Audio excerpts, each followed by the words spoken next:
Well, welcome back. It is Election Day in America, and the balance of power in Washington is at stake. Republicans hope to flip both chambers of Congress. Plenty to focus on today. The key battleground states include Arizona, where Republican Blake Masters is challenging incumbent Mark Kelly for his Senate seat. And joining me right now is the man himself, Arizona Senate candidate Blake Masters. Blake, great to see you. Thanks very much for being here this morning.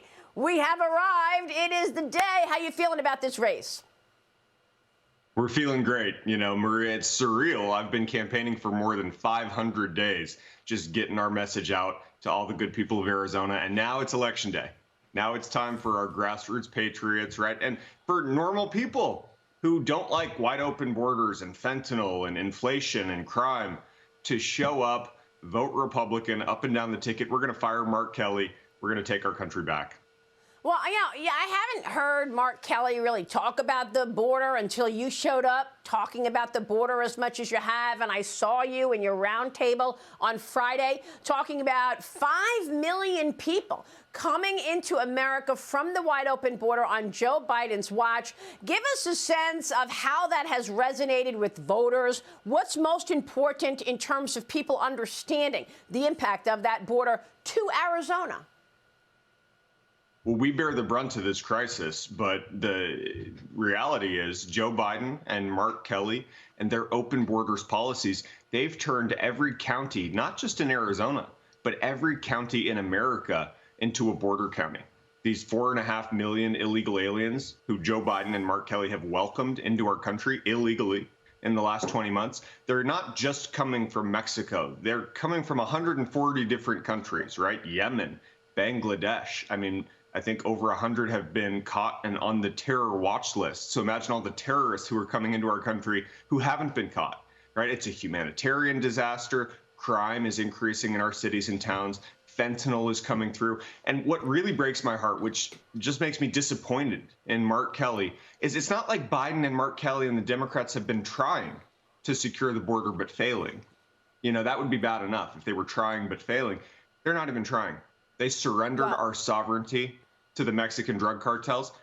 That is enough reason alone for people to get to the polls today and vote these people out of office. Well, it's pretty incredible that it is these dangerous drug cartels that are deciding who comes into America and who doesn't. The border agents told me these dangerous cartels are making $300 million a week. I mean, it's just extraordinary, and that's just on the human trafficking. That doesn't include the illicit drugs. I saw you talking about this with Carrie Lake over the weekend when you were with Carrie Lake at the border, and she joined us on this program yesterday.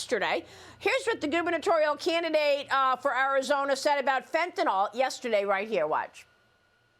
They're trying to poison our kids, get them hooked on drugs, and then they end up dead with one pill laced with fentanyl.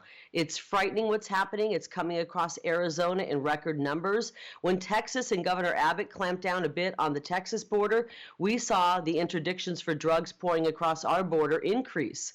So we've got to start, each state has got to start securing their own border, and that's what I intend to do.